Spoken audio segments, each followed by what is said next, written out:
మత్తయి సువార్త 25వ అధ్యాయం 14వ వచనం నుంచి చదువుతున్నాం. పరలోక రాజ్యం ఎట్లా ఉంటుందంట? ఒక మనుషుడు తన దాసులను పిలిచి తన ఆస్తిని అంతా కూడా వారికి అప్పగించినట్లు ఉంటుందంట. యేసు ప్రభు పరలోక రాజ్యాన్ని గురించి చెప్పేటప్పుడు చాలా రకాలుగా వర్ణించి చెప్పాడు. దాంట్లో ఒకనొకటి ఈ వర్ణన మనం చూస్తున్నాం. జాగ్రత్తగా వినండి. యేసుక్రీస్తు చెప్పేటప్పుడు ఎప్పుడైనా సరే అందరికీ అర్థమయ్యే భాషలో, అందరికీ అవగాహన ఉన్న విషయాలను తీసుకొని పరలోక రాజ్య మర్మాల గురించి చెప్తూ వచ్చేవాడు. అందరి కళ్ళకు కనబడే వాటిని తీసుకొని వాటి గురించి చెప్తూ కనిపించని పరలోక రాజ్యాన్ని గురించి చెప్తూ వస్తుండేవాడు. అట్లాంటి విషయాన్నే ఇదిగో ఇక్కడ చూస్తున్నాం. పరలోక రాజ్యం ఎలా ఉంటుంది అనేది మనుషులకి ఎప్పటికీ కూడా అంతు చిక్కని విషయం. చాలామంది చాలా రకాలుగా చెప్పుకుంటూ ఉంటారు. కానీ యేసు ప్రభు చాలా రకాలుగా పరలోక రాజ్యాన్ని వర్ణిస్తూ వచ్చాడు. అది కూడా వాళ్ళకు తెలిసినట్లుగా, వాళ్ళకి ఏవైతే తెలుసో వాటి ద్వారానే పరలోక రాజ్యం ఇదిగో ఎట్లా ఉంటుంది అని చెప్తూ వచ్చాడు. దాంట్లో ఒకటి, ఒక మనుషుడు దేశాంతరమానికి ప్రయాణమై, ఇక్కడ మనుషుడు అంటే బహుశా ఒక రాజు అయి ఉండొచ్చు, లేదా ఒక ధనవంతుడై ఉండొచ్చు, ఒక వ్యాపారి అయి ఉండొచ్చు. ఎవరైనా సరే ఇతనుకు వేరే దేశం వెళ్ళి వ్యాపారం చేసి రావాలి అనుకున్నాడు, లేదా వేరే ప్రాంతానికి వెళ్ళి రావాలి అనుకున్నాడు. ఆ వచ్చేటప్పుడు ఇతనికి ఉన్న ఆస్తి ఏదైతే ఉందో అది ఎవరికి అప్పగించాలి అని ఆలోచించి తన దగ్గర పనిచేసి తన దాసుల్ని కొంతమందిని పిలిచి వాళ్ళకి తన ఆస్తిని అంతా అప్పగించాడు. అప్పగించేటప్పటికి అందరికీ ఒకే విధంగా ఇవ్వలేదు. కొంతమందికి కొంత, మరి కొంతమందికి ఇంకొంచెం, అట్లాగే ఇచ్చుకుంటూ మొత్తానికైతే తన ఆస్తిని వాళ్ళకి అప్పగించేసి, నేను వచ్చేదాకా ఇదిగో దీంతో వ్యాపారం చేసుకోండి, అభివృద్ధి చెందండి అని అప్పగించేసి వెళ్ళిపోయాడు. చదువుదాం. ఒక మనుషుడు దేశాంతరమునకు ప్రయాణమై తన దాసులను పిలిచి తన ఆస్తిని వారికి అప్పగించినట్లు ఉంటుంది పరలోక రాజ్యం. ఎలాగా? 15వ వచనం. అతడు ఒకనికి 5 తలాంతులు, ఒకనికి 2, ఒకనికి 1, ఎవని సామర్థ్యం చొప్పున వానికి ఇచ్చి వెంటనే దేశాంతరం పోయాను. ఇది జరిగిన విషయం. ఒకని అంటే ఇక్కడ ఎంతమందికి అప్పగించాడన్నది 3కి మొత్తానికి. ఒకనికి ఎన్ని తలాంతులు అప్పగించాడు చెప్పండి? ఎన్ని తలాంతులు? 5 తలాంతులు అప్పగించాడు. ఇంకొకనికి 2 తలాంతులు, జాగ్రత్తగా గుర్తుంచుకోండి. మరి ఒకనికి 1 తలాంతు. ఒకనికేమో 5 ఇచ్చాడు, ఒక అతనికి 2 ఇచ్చాడు, ఇంకో అతనికి 1 ఇచ్చాడు. ఏమండి, ముగ్గురు దాసులే కదా, ముగ్గురు పనివాళ్లే కదా, ముగ్గురికి సమానంగా పంచితే ఈయన సొమ్మేం పోయింది అని మనకు అనిపిస్తుంది మనుషులుగా కదా. కానీ యజమాని యొక్క ఉద్దేశం ఏంటి? వాడి సామర్థ్యం ఎంతో అంత ఇవ్వాలి. ఎక్కువ ఇస్తే వాడు ఆగం చేసుకుంటాడు, తక్కువ ఇస్తే వాడికి సరిపోదు. కాబట్టి వాడి సామర్థ్యం ఎంత ఉందో అంత ఇవ్వగలిగితే వాడు సరిగ్గా ఉపయోగించుకుంటాడు అని ఆలోచనతో ఒకనికి వాడి సామర్థ్యాన్ని బట్టి, వాడి తెలివితేటలను బట్టి వాడికి 5 తలాంతులు అప్పగించాడు. అబ్బాయి, ఈ 5 తలాంతులు నీకు ఇస్తున్నా, నేను దేశాంతరం వెళ్తున్నా, తిరిగి వస్తా, అప్పటిదాకా ఈ 5 తలాంతులు నువ్వు వాడుకో, వ్యాపారం చేసుకో, అభివృద్ధి పొందు, తిరిగి వచ్చిన తర్వాత నువ్వు ఎట్లా అభివృద్ధి పొందావు ఏంటి అనేది నాకు చెప్పు అన్నాడు. సరేనండి అని 5 తలాంతులు తీసుకుని పోయాడు ఒకడు. ఇంకోడిని పిలిచాడు, వాడికి 2 తలాంతులు అప్పగించాడు. అప్పగించి, ఇదిగో నేను వెళ్తున్నా దేశాంతరం, మళ్ళీ తిరిగి వస్తా, అప్పటిదాకా నీవు నీ కుటుంబం క్షేమంగా ఉండాలి కాబట్టి ఇదిగో ఇవి వాడుకో, అవసరమైతే వీటితో వ్యాపారం చేసుకో, అభివృద్ధి పొందు, మళ్ళీ తిరిగి వస్తాను నేను అని చెప్పి వెళ్ళిపోయాడు. ఇంకొక అతనికి 1 తలాంతే ఇచ్చాడు. ఇచ్చి అతనికి కూడా ఇది చెప్పాడు, అబ్బాయి నేను వెళ్తున్నాను, నీవు వెళ్ళి జాగ్రత్తగా నీ కుటుంబాన్ని చూసుకో, వ్యాపారం చేసుకో, అభివృద్ధి పొందు, మళ్ళీ నేను తిరిగి వస్తాను అని అన్నాడు. ఇతను వెళ్ళిన తర్వాత ఇక జరిగిన విషయం ఏంటో మనం చూద్దాం. ముందుగా అసలు తలాంతు అంటే ఎంత? ఇది మనం ఆలోచిద్దాం కాసేపు. తలాంతు అంటే ఎంత ఆ రోజుల్లో చూద్దాం. అక్కడ తలాంతు అన్న దగ్గర ఒక నెంబర్ వేసి, 1వ నెంబర్ వేసి దాని కింద ఫుట్ నోట్లో ఏముందో చూడండి.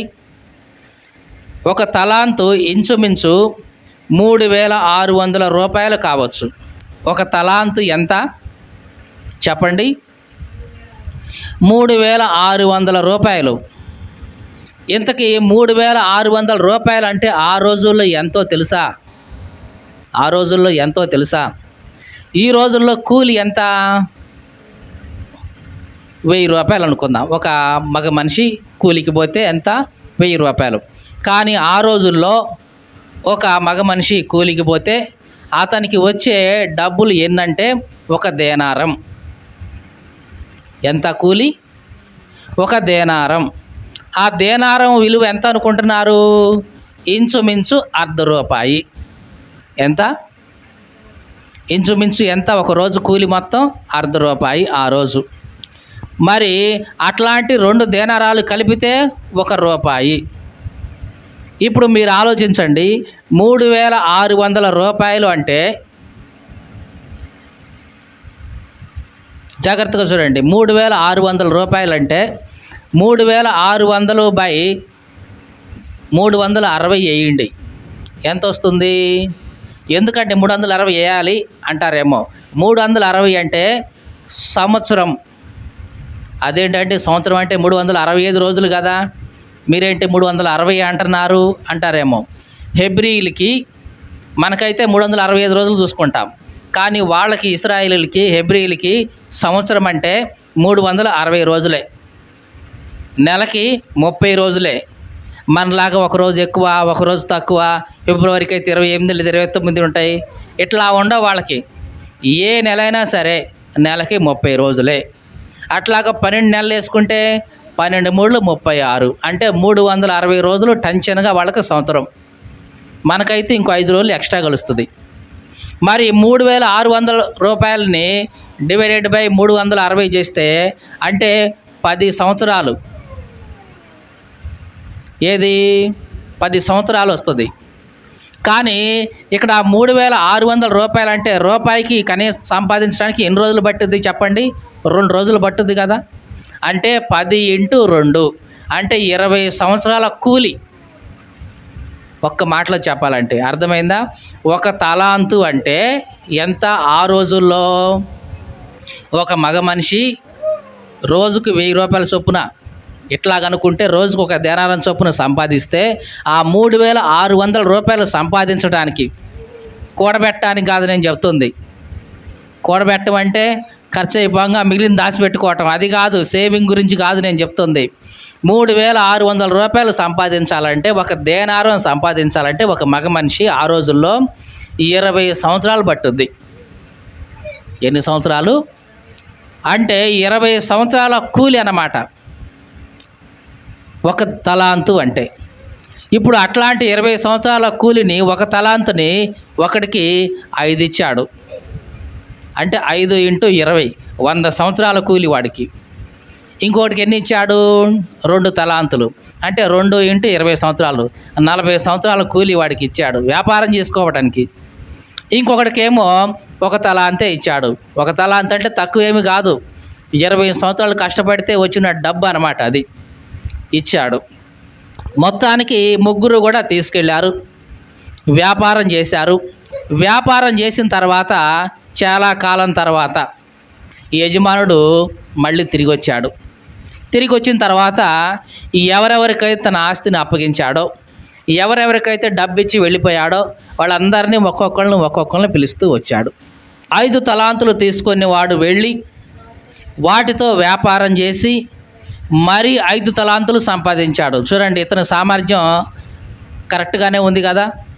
యజమానుడు కూడా ఇతని సామర్థ్యాన్ని చూసి ఆలోచించే ఇచ్చాడు.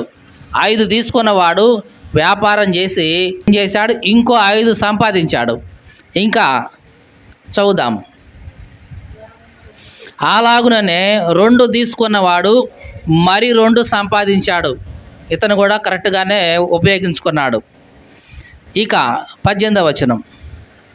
అయితే ఒక తలాంతు తీసుకునేవాడు వెళ్ళి భూమి తవ్వి తన యజమాని సొమ్ము దాచిపెట్టెను. చూడండి ఏం జరిగిందో చూడండి. 5 తీసుకున్నవాడు వెళ్ళాడు, వ్యాపారం చేశాడు, అభివృద్ధి పొందాడు, ఇంకో 5 సంపాదించుకున్నాడు. 2 తీసుకున్నవాడు వెళ్ళాడు, వ్యాపారం చేశాడు, ఇంకో 2 సంపాదించుకున్నాడు. మరి 1 తీసుకున్నవాడు కూడా ఏం చేయాలి చెప్పండి? ఏం చేయాలి? వీడు కూడా వ్యాపారం చేసి ఇంకో తలాంతు సంపాదించుకోవాలా వద్దా? దానికి బదులుగా ఈడేం చేశాడు?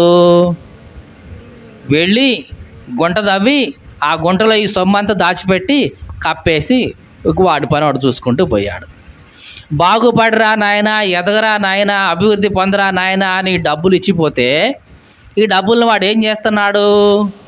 గుంట తవ్వి గుంటలో పాతి పెట్టేసి యజమాని వచ్చేదాకా అట్లాగే వాడి జీవితం వాడు జీవించుకుంటూ పోయాడు. ఇక ఆ యజమాని తిరిగి వచ్చేసాడు ఒకనొక సమయంలో.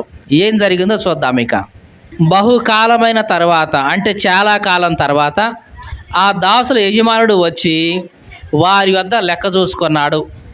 చూసుకుంటే ఏం జరిగింది?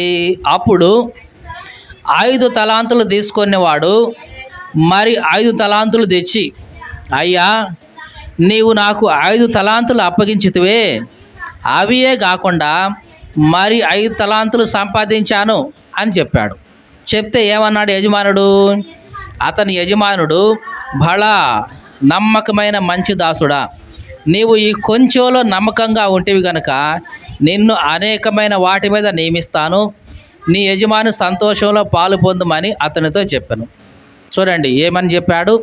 అయ్యా, యజమాని పిలిచాడు ఇతన్ని, అబ్బాయి నీకు నేను 5 తలాంతులు అప్పగించాను కదా పోయేటప్పుడు, ఏం చేసావు దాంతో అని అంటే వాడు అన్నాడు, అయ్యా వ్యాపారం చేసుకున్నానండి, మంచి లాభం వచ్చిందండి, ఇదిగో మీరు 5 ఇచ్చారా, ఇంకో 5 సంపాదించానండి, మొత్తానికి 10 ఉన్నాయండి ఇప్పుడు నా దగ్గర అని అంటే యజమాని అన్నాడు, బలా నమ్మకమైన మంచి దాసుడు అయ్యా, నీవు ఈ కొంచెంలో నమ్మకంగా ఉన్నావు. ఏమంటున్నాడు యజమానుడు?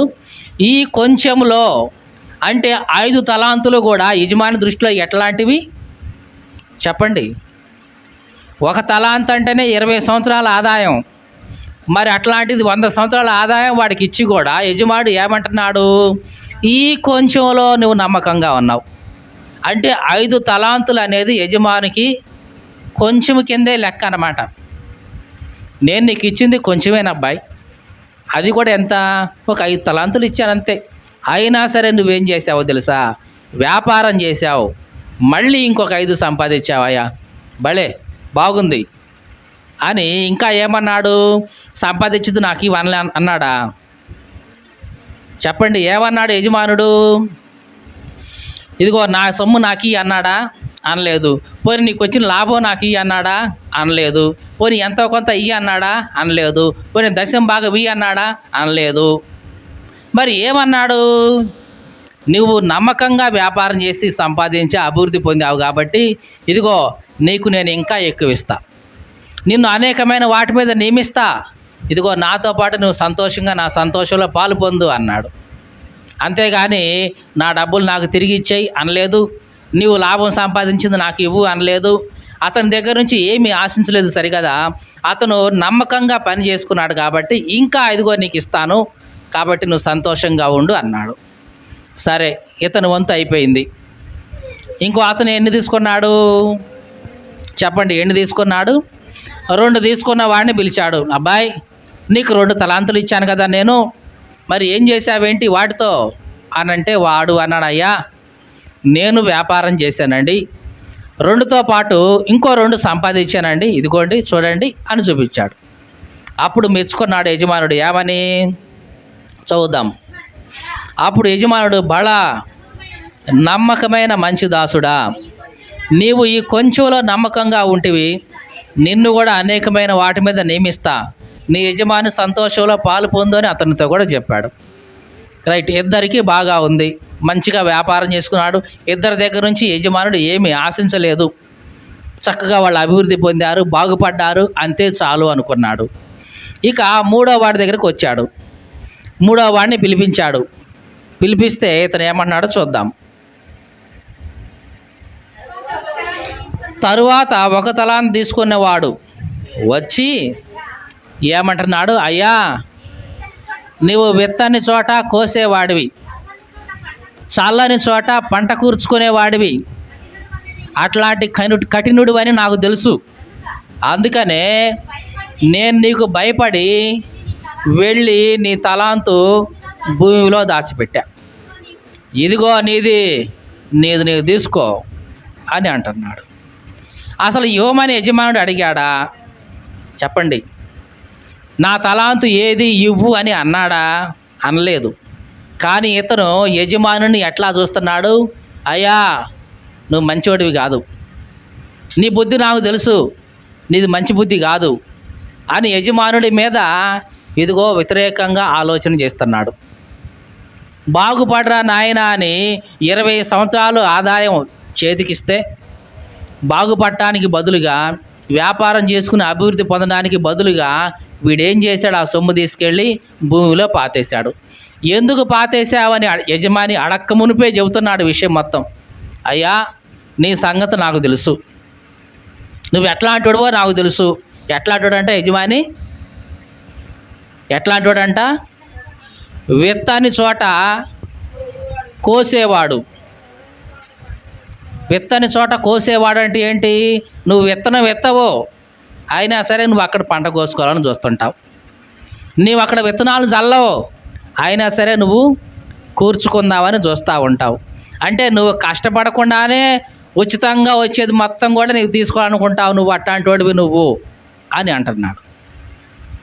అందుకే నేను నీకు భయపడి వెళ్ళి నీ సొమ్ము భూమిలో దాచిపెట్టా. అసలు అట్లాంటి వాడివి నీవు అని నీ హృదయంలో మొదటే ఉంటే నీకు అర్థమైందా? ఇచ్చేటప్పుడే ఇదిగో ఇతని మనసు మంచిది కాదు, నేను ఎట్లాంటి వాడు అనుకుంటే అసలు తీసుకోకుండా ఉండాల్సింది కదా. అయ్యా, నాకు వద్దులే, ఇంకెవరికన్నా ఇవ్వండి అని అంటే పోద్ది కదా, వాడన్నా బాగుపడతాడు కదా. నువ్వు బాగుపడలేదు సరిగదా, ఎదుటి వాడికి బాగుపడే అవకాశాన్ని కూడా నువ్వు ఇవ్వలేదు సరిగదా. మంచి ఉద్దేశంతో బాగుపడరా అని నీకు ఇస్తే నువ్వేం చేస్తున్నావు? కుతంత్రాలు చేస్తూ ఉన్నావు, చెడ్డగా ఆలోచిస్తున్నావు యజమాని మీదే. అంటే ఇప్పుడు ఉద్దేశం ఏంటి? నేను కష్టపడి వ్యాపారం చేసి సంపాదించి పోగేస్తే ఈయన వచ్చి తేరగా నా దగ్గర నుంచి తీసుకుంటాడు, ఇది వాడి ఆలోచన. అందుకే కదా వ్యాపారం చేయలేదు కదా. కానీ యజమాని తీసుకున్నాడా నిజంగా? వాడికి 5 తలాంతులు ఇచ్చాడు, వాడు వ్యాపారం చేసి ఇంకో 5 సంపాదించాడు. నాకు ఇవ్వు అని కానీ, లేకపోతే లాభం ఇవ్వని కానీ, దాంట్లో ఎంతో కొంత ఇవ్వని కానీ యజమాని అడిగాడా? అడగల. మరి యజమాని అట్లాంటి వాడేనా ఇప్పుడు? మీరు చెప్పండి. చల్లని చోట పంట కూర్చుకునేవాడా? విత్తని చోట కోసేవాడా? కాదు. అంటే యజమాని మంచి మనసే ఉంది, కానీ వీడి బుద్ధి ఎట్లా ఉంది? ఇదిగో ఎట్లా ఉంది.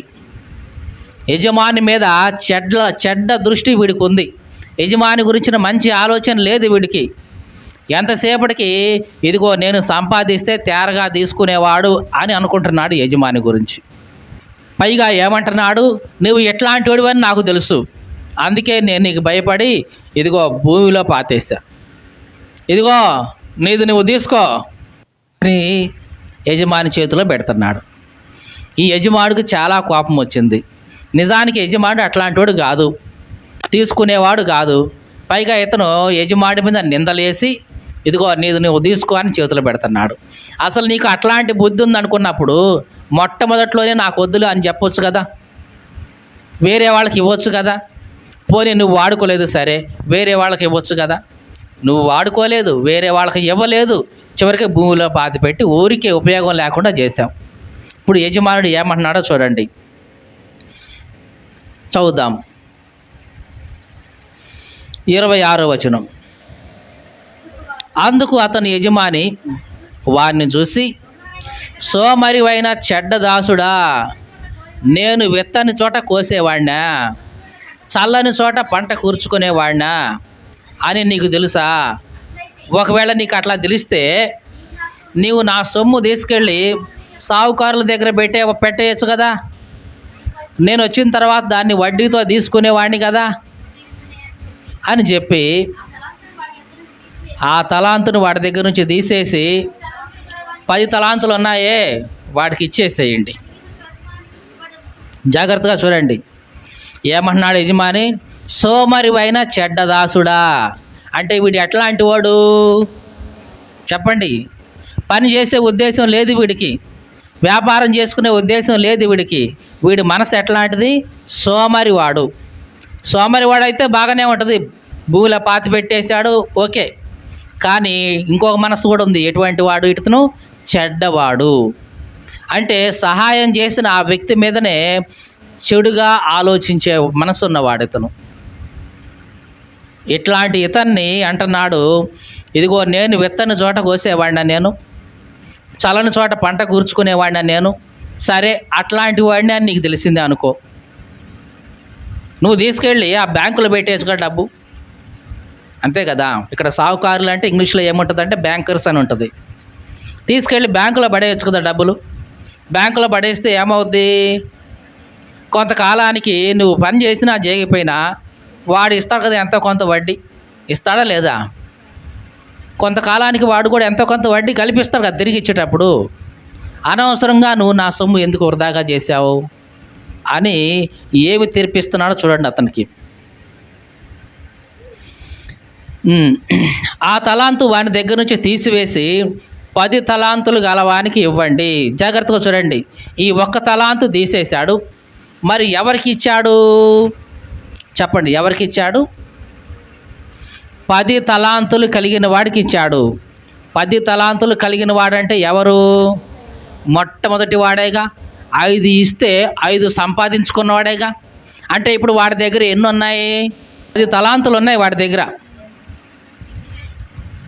5 ఏమో యజమాని ఇచ్చాడు, ఇంకో 5 వాడు సంపాదించుకున్నాడు. మొత్తానికి 10 వాడి దగ్గరే ఉన్నాయి. యజమాని వాడి దగ్గర నుంచి ఏమైనా తీసుకున్నాడా చెప్పండి? ఏమీ తీసుకోవాలా, సరిగదా. ఈ తలాంతు కూడా తీసుకెళ్ళి వాడికే ఇచ్చేస్తున్నాడు. అంటే యజమాని విత్తని చోట కోసేవాడు కాదు, చల్లని చోట పంట కూర్చుకునేవాడు కాదు, అట్లాంటి కఠినుడు కానే కాదు. ఇతనే యజమాని గురించి చెడ్డగా ఆలోచించాడు. సహాయం చేసిన వ్యక్తి గురించే చెడుగా ఆలోచించాడు. ఏ ఉద్దేశం లేకపోతే, ఏ దురుద్దేశం లేకపోతే నాకెందుకు సహాయం చేస్తారు ఇతను, నాకెందుకు ఇచ్చాడు యజమాని అని యజమాని గురించే చెడుగా ఆలోచించిన చెడ్డ బుద్ధి వీడిలో ఉంది. అందుకని ఏమంటున్నాడు చివరికి యజమాని? 29వ వచనం చదువుతున్నాం. కలిగిన ప్రతి వానికి ఇయ్యబడును, అతనికి సమృద్ధిగా కలుగుతుంది. లేని వాని యొద్ద నుండి వానికి కలిగినది కూడా తీసివేయబడును. మరియు పనికి మాలిన ఆ దాసుని వెలుపటి చీకట్లోనికి త్రోసేయండి, అక్కడ ఏడుపును పండ్లు కొరుకుటయు ఉండును. ఇది జరిగింది. ఇదంతా యేసు ప్రభు ఎందుకు చెప్తున్నాడంటే పరలోక రాజ్యం ఎట్లా ఉంటుంది. ఎవరైతే సరిగ్గా దేవుడు ఇచ్చిన వాటిని వాడుకుంటారో, వాటిని అభివృద్ధి చేసుకుంటారో వాళ్ళకి ఇంకా ఎక్కువ సంతోషం కలుగుతుంది, ఇంకా ఎక్కువ ఇవ్వబడుతుంది. ఎవరైతే దేవుడిచ్చిన తలాంతుల్ని వాడుకోకుండా పాతి పెడతారో వాళ్ళకి ఉన్నవి కూడా లాగేయబడతాయి, ఉండదు ఏది వాళ్ళ దగ్గర. ఇది దేవుడు చెప్తున్న మాట. దేవునికి స్తోత్రం కలుగునుగాక.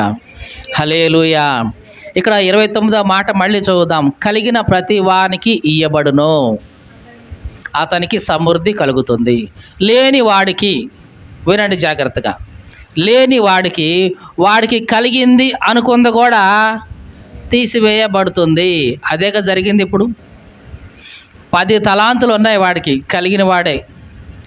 వీడికి ఒకటే ఉంది, అయినా సరే వీడి దగ్గర నుంచి లాగేసి యజమాని ఏం చేశాడు? ఆ కలిగిన వాడికి ఇచ్చేశాడు. ఏవండి ఇట్లా చేయొచ్చా? తప్పు కదా. అట్లా ఇస్తే ఉన్నోడే ఇంకా ఉన్నోడైపోతాడు, లేనోడు ఇంకా లేనోడైపోతాడు కదా. లోకంలో మనం అనుకునే ఆలోచన ఎట్లే ఉంటుంది. ఏవండి కలిగిన ప్రతి వానికి ఇవ్వబడునంటే అంటే ఉన్నోడికే ఇస్తూ ఉంటాడు దేవుడు. మరి లేని వానికి వాని దగ్గర ఉండదు కూడా తీసేస్తాడంటే, అసలే లేకపోవాడు ఇబ్బంది పడుతుంటే ఆ ఉండదు కూడా తీసేస్తే ఏంటండి వాడి పరిస్థితి? అంటే ఇంకా పెద్దోడిని చేస్తాడా, చిన్నోడిని ఇంకా చిన్నోడిని చేస్తాడా దేవుడు? ఇదేం అన్యాయం అండి. అంతే కదా మనకు అనిపించేది. ఇక్కడ దేవుడు మాట్లాడుతున్న కలిగిన వానికి అంటే ఏమి కలిగిన వాడికి? డబ్బు కలిగిన వాడికని అర్థం కాదు ఇక్కడ. దేవుని పట్ల ఆశ కలిగిన వాడు, దేవుని పట్ల ఆసక్తి కలిగిన వాడు, దేవుడంటే ప్రేమ కలిగి ఉంటే, దేవుడంటే భయము కలిగి ఉంటే, దేవుడంటే భక్తి కలిగి ఉండటం. ఇక్కడ కలిగి ఉండటం అంటే ఇక్కడ ఆస్తి కాదు. ఈ ఉపమానంలో చెప్పింది ఆస్తి అయినప్పటికీ దేవుని యొక్క ఉద్దేశం నిజంగా ఆస్తి గురించి కాదు. నీకు దేవుని పట్ల ఆశ ఆసక్తి కలిగి ఉంటే దేవుడికి ఇంకా ఎక్కువ ఇస్తాడు. ఏమిటి ఇచ్చేది? తలాంతులు. ఏమిస్తాడు? తలాంతులు. తలాంతులు అంటే లోకంలో మనకి ఒక్కొక్కరికి ఒక్కొక్క రకమైన తలాంతు ఉంటుంది. టాలెంట్ అంటారు ఇంగ్లీష్లో. తలాంతుని ఏమంటారు? టాలెంట్. ఇప్పుడు టాలెంట్ అంటే అర్థమై ఉంటుంది, మంచి టాలెంట్ ఉండటండి వీడు. అంటే ఈ టాలెంట్ అనే మాట ఎక్కడ వాడతాం మనం? తెలివి కలిగిన వాడని, అది ఆ ఉద్దేశంతో వాడతాం. నిజానికి టాలెంట్ అనే మాట తలాంతు నుంచి వచ్చింది. అంటే నీకు కలిగి ఉన్న తలాంతుల్ని మన భాషలో చెప్పిన టాలెంట్లని. కొంతమందికి కొన్ని రకాల టాలెంట్లు ఉంటాయి, తలాంతులు ఉంటాయి. సంఘంలో చూస్తే కనుక కొంతమందికి మంచిగా పాడగలిగే తలాంతు ఉంటుంది కదా. ఉంటుందా? ఉండదా? అందరూ మంచిగా పాడలేరు. కొంతమందికి మంచిగా డ్రమ్స్ ప్లే చేయగలిగిన టాలెంట్ ఉంటుంది. కొంతమంది చక్కగా బైబిల్ చదవగలిగే ఆ తలాంతు వాళ్ళకు ఉంటుంది. కొంతమందికి బాగా ప్రార్థన చేయగలిగే తలాంతు వాళ్ళకు ఉంటుంది. మరి కొంతమందికి ఇవేమీ లేకపోయినా నలుగురిని దేవుని సన్నిధికి ప్రోత్సహించే అలవాటు ఉంటుంది, మంచి తలాంతు. మరి కొంతమందిని ఉన్న తలాంతు ఎట్లా ఉంటుందంటే వాళ్ళని బలపరిచే తలాంతు ఉంటుంది.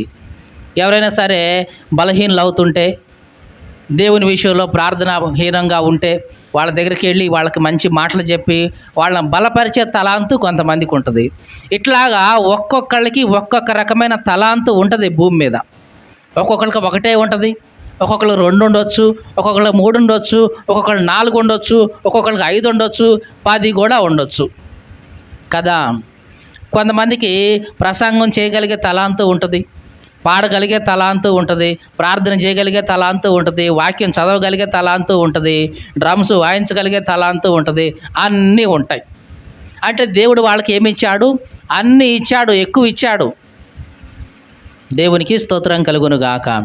హల్లెలూయా. ఈ మాటలు వింటే నా ప్రియ సహోదరి సహోదరుడా, దేవుడు కూడా నీకు ఈ భూమి మీద ఒక తలాంతు ఇచ్చాడు. నాకేమి ఇచ్చిండండి దేవుడు అని అనుకోవద్దు. ఒక్కసారి నువ్వు జాగ్రత్తగా పరిశీలిస్తే దేవుడు నీకు ఇచ్చిన తలాంతు ఏంటో నీకే అర్థమవుతుంది. నీ వాక్యం చదువుతా ఉన్నావు చక్కగా, నిజంగా దేవుడు నీకు అది ఇచ్చిన తలాంతు. నువ్వేం చేయాలి? ఆ తలాంతుని ఇంకా చెప్పండి, ఇంకా అభివృద్ధి చేసుకోవాలి. ఏం చేయాలి? ఈ 5 తలాంతులు తీసుకున్నవాడు ఏం చేశాడు? వ్యాపారం చేసి ఇంకా 5 అభివృద్ధి చేసుకున్నాడు కదా. నీవు దాన్ని ఇంకా అభివృద్ధి చేసుకుంటే ఇంకో తలాంతు కూడా నీకు ఇవ్వచ్చు దేవుడు. నీకు అర్థమైందండి? దేవుని వాక్యం చక్కగా చదవగలిగిన తలాంతు నీకుంది. అట్లాంటి తలాంతు నువ్వు ఉపయోగించుకొని రోజు దాన్ని చదువుతూ ఉంటే ఆ వాక్యాన్ని గ్రహించగలిగే ఆ జ్ఞానాన్ని కూడా దేవుడు నీకు ఇస్తాడు కదా. ఇస్తాడా? ఇవ్వడా? ఎందుకు? నీవు ఆ తలాంతుతో వ్యాపారం చేస్తున్నావు కాబట్టి, రోజు చదువుతున్నావు కాబట్టి, ఆ చదువుతున్న వాక్యాన్ని గ్రహించగలిగే తలాంతు కూడా దేవుడు నీకు ఇస్తాడు. ఇస్తాడా? ఇవ్వడా? ఎందుకంటే వ్యాపారం చేస్తున్నావు దాంతో, నువ్వు రోజు బిజినెస్ చేస్తున్నావు రోజు దాంతో చక్కగా, రోజు చదువుతా ఉన్నావు, గ్రహించే జ్ఞానం కూడా నీకు ఇస్తాడు. ఆ వాక్యాన్ని చదివి గ్రహించగలిగిన జ్ఞానం నీకు ఉన్నప్పుడు ఇంకా దాన్ని అట్లాగా జ్ఞానాన్ని సంపాదించుకుంటే ఒకానొక సమయంలో దాన్ని గురించి ఎదుటి వాళ్ళకి బోధించగలిగే జ్ఞానం కూడా దేవుడు నీకు ఇస్తాడు. ఇస్తాడా? ఇవ్వడా? ఆ తలాంతు కూడా ఇస్తాడు. ఇట్లాగా నీకున్న తలాంతుని ఒక్కొక్కటి నువ్వేం చేయాలి? అభివృద్ధి చేసుకోవాలి. కానీ చాలామంది ఏం చేస్తుంటారంటే వాళ్ళకున్న తలాంతుని అసలు వాడరు. బైబిల్ చదవటం వచ్చు, అయినా సరే చదవము.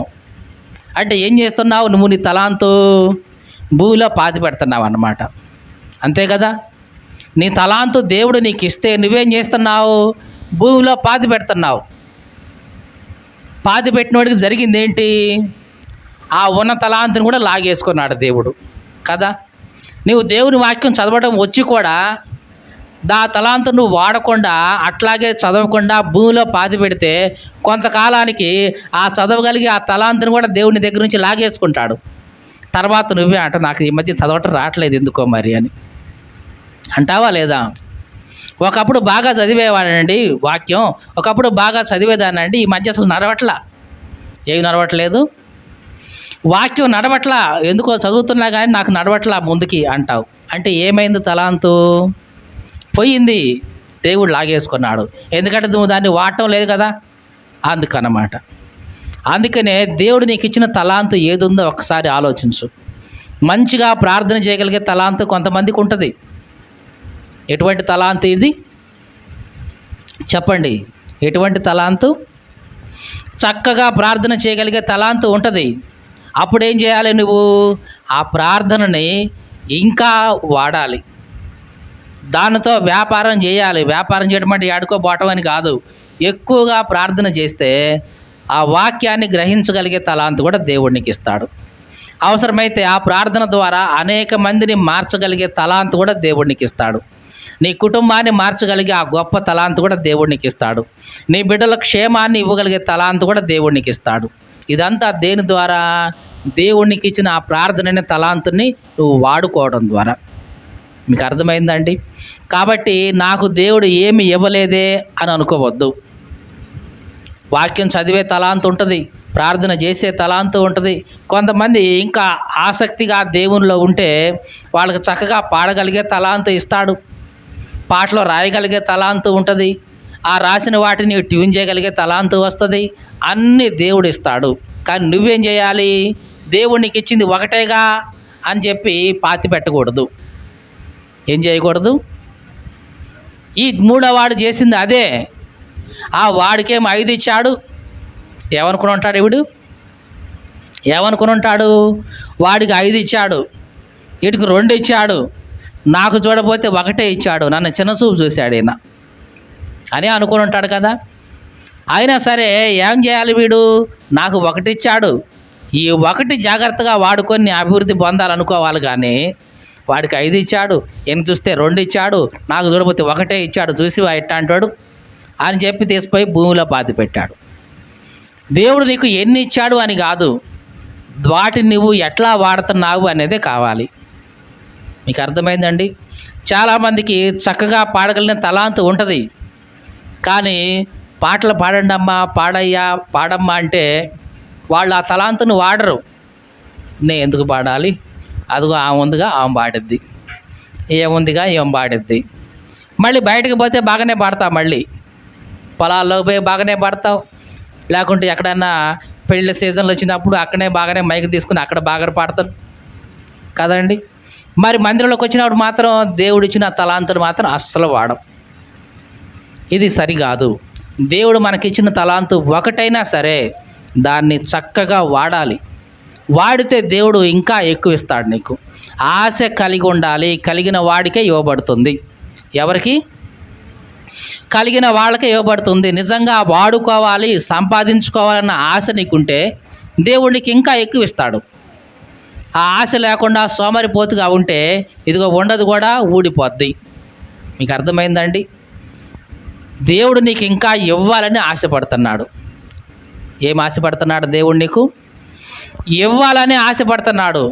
మరి నువ్వు పొందుకోవాలంటే నువ్వేం చేయాలి? నీకు ఏదైతే ఉందో అది దేవుని సన్నిధిలో ఇంకా వాడాలి. అది పాటలు పాడే తలాంతు కావచ్చు, ప్రార్థన చేసే తలాంతు కావచ్చు, విశ్వాసపు తలాంతు కావచ్చు, బోధించే వరం కావచ్చు, ప్రవచన వరం కావచ్చు, ఏదైనా సరే దేవుని సన్నిధిలో దాన్ని బాగా నువ్వు వాడగలిగితే దేవుడు ఇంకా అధికంగా ఇస్తాడు. దేవునికి స్తోత్రం కలుగును గాక. హల్లెలూయా. ఇంకా దేవుడు మనకిచ్చిన తలాంతు ఏమిటంటే మన జీవితం. ఏమిటి? జీవితం అండి. ఈ జీవితమే దేవుడు మనకిచ్చిన గొప్ప తలాంతు అండి. దీనికి మించిన తలాంతు ఇంక లేనే లేదండి. ఒక మనిషిగా నువ్వు ఈ భూమి మీద ఉండటమే నీకు గొప్ప అదృష్టం, గొప్ప వరం అని కూడా చెప్పాలి. ఎందుకంటే నీలాగా నాలాగా మాట్లాడే జంతువులు లేవు. జంతువులకు ఆ వరం లేదు, పక్షులకి ఆ కృప లేదు, రాళ్ళు రెప్పలైతే ఇంక వాటికి సంబంధమే లేదు, చెట్లు పుట్లయితే ఇంక వాటితో లేదు. వీటన్నిటికంటే గొప్పగా ఎవరున్నారు లోకంలో అంటే నువ్వు నేనే. అంత గొప్ప తలాంతు, మానవుడిగా ఉండగలిగే గొప్ప తలాంతు దేవుడు నీకు నాకు ఇచ్చాడు. మరి ఇట్లాంటి గొప్ప తలాంతుని నీవు దేవుని కోసం ఎంతవరకు వాడుతున్నావు? ఒక్కసారి ఆలోచించు. ఉదయం లేచిన తర్వాత దేవుని కనీసం జ్ఞాపకం చేసుకుంటున్నావా? ప్రతిరోజు ఉదయం సాయంత్రం దేవా ఈ రోజు అంతటిని నాకు ఇచ్చినందుకు నీకు వందనాలు అని చెప్తున్నావా? ప్రతిరోజు సాయంత్రం అవగానే పడకముందు వెళ్ళేటప్పుడు రోజు దేవా ఈ దినమంతా నీ కాపుదలు నాకు ఇచ్చావు అని ఆయన్ని జ్ఞాపకం చేసుకుంటున్నావా? వారం వచ్చిన తర్వాత దేవా ఈ వారమంతా నీ కాపుదలు నాకు ఇచ్చావు అని జ్ఞాపకం చేసుకుంటున్నావా? ఇలాగా చేస్తున్నావా? కనీసం చేయకపోతే కనుక ఇప్పుడైనా సరే జ్ఞాపకం చేసుకోవాలి. ఎందుకంటే ఇదిగో ఈరోజు గడిచింది అంటే దేవుడికి ఇచ్చిన కృప. నీకు తెలిసిన వాళ్ళు, బంధువులు, స్నేహితులు ఎంతమంది ఎన్ని రోజులు, రోజు పేపర్లో చూడండి, వార్తల్లో చూడండి, యాక్సిడెంట్ అయ్యి వీళ్ళు చనిపోయారు, ఇదిగో వీళ్ళు ఆత్మహత్య చేసుకొని చనిపోయారు, ఇదిగో నీకంటే తక్కువ వయసు ఉన్న వాళ్ళే, నీకంటే డబ్బు ఎక్కువ ఉన్న వాళ్ళే, పలుకుబడి ఎక్కువ ఉన్న వాళ్ళే, ఆస్తి అంతస్తు అన్నీ ఎక్కువ ఉన్న వాళ్ళే, అయినా సరే ఈ లోకంలో ఉండలేదు వాళ్ళు. కానీ నీవు ఉంటున్నావే, వాళ్ళకంటే గొప్ప స్థితి దేవుడు నీకు ఇచ్చాడా లేదా? ఒక్కసారి ఆలోచించు. కానీ నువ్వేమనుకుంటావు తెలుసా? నాకేమి ఇచ్చిండు దేవుడు. ఏమనుకుంటావు? నాకేమి ఇచ్చిండు దేవుడు? ఆయుష్ని ఇచ్చాడు, అది చాలదా? జ్ఞానం ఇచ్చాడు, అది చాలదా? ఆయన ఎరిగే కృపనిచ్చాడు, అది చాలదా? వాళ్ళకంటే కూడా అధికమైన ఆయుష్ దేవునికి పొడిగిస్తా ఉన్నాడు, అది చాలదా? మీకు తెలుసా అండి, హాస్పిటల్లో చనిపోబోయే ముందు ఆ రోగి 2 చేతులు ఎత్తి డాక్టర్ మొక్కుతాడు. ఏమని? డాక్టర్ గారు కనీసం నన్ను ఒక్కరోజైనా, ఎన్ని రోజులు? ఒక్కరోజైనా సరే బతికించండి. మా వాళ్ళని చూసుకోవాలండి, మా పిల్లలను చూసుకోవాలండి, మా మనమళ్ళను చూసుకోవాలండి, కనీసం ఒక్కరోజైనా బతికించండి అని ప్రాధేయపడినా కానీ ఏమీ జరగదు. ఆ డాక్టర్ చేతులు ఇస్తాడు, అయ్యా నా చేతుల్లో ఏమీ లేదు, అంతా అయిపోయింది అంటాడు. కానీ దేవుడు నీకు అట్లా చేయట్లేదే. ప్రతిరోజు దేవుడు నీకు ఒక వరంగా ఇస్తున్నాడు, ఒక ఈవిగా ఇస్తున్నాడు. కొన్ని కోట్లు ఖర్చు పెట్టినా సరే నీకు అది దొరకదండి హాస్పిటల్లో. ఒకరోజు నిన్ను బతికించడం కోసం కొన్ని కోట్లు ఖర్చు అయినా సరే అది జరగదు కొన్నిసార్లు. కానీ అట్లాంటి కోట్లేమీ నీవు దేవునికి ఇవ్వకపోయినా దేవుడు ఏం చేస్తున్నాడు? ప్రతిరోజు నీకు ఒక రోజుని ఇచ్చేస్తూనే ఉన్నాడు. ఈరోజు నీదే, 24 గంటలు నీవే, చక్కగా వాడుకో, అభివృద్ధి చెందు, ఇంకా సంపాదించుకో తలాంతులు, ఇంకా ఇదిగో నా కోసం ఇదిగో వ్యాపారం చేసుకో, ఇదిగో ఈరోజు ఇస్తున్నా దీంతో వ్యాపారం చేసుకో, ఈరోజు ఇస్తున్నా ఇదిగో దీన్ని చక్కగా వాడుకొని అభివృద్ధి పొందు, ఆత్మీయంగా ఎదుగు, ప్రార్థనలో ఎదుగు, విశ్వాసంలో ఎదుగు, అన్నిట్లో అభివృద్ధి పొందు, నా చేత బళా అని అనిపించుకో అని దేవుడు నీకు ఇస్తున్నాడు. మరి నువ్వు వాడుకుంటున్నావా? మీకు అర్థమైందండి? దేవుడు నీకు 24 గంటల సమయం ఇచ్చినప్పుడు దీన్ని చక్కగా వాడుకుంటే దేవుడు ఏమంటాడు? బళా నమ్మకమైన దాసుడా, బళా నమ్మకమైన దాసురాలా, ఇదిగో ఈ కొద్ది సమయాన్ని నువ్వు చాలా జాగ్రత్తగా వాడుకున్నావు, నేను ఇంకా ఇస్తాను నీకు అంటాడా లేదా? ఇదిగో ఈ ఒక్క రోజును జాగ్రత్తగా వాడుకున్నావు నువ్వు, కాబట్టి నీకు ఇంకా చాలా రోజులు ఇస్తా, వాటిని వాడుకో అంటాడా లేదా? మరి నువ్వు వాడుకుంటున్నావా? పరలోక రాజ్యం ఎట్లాగే ఉంటుందండి.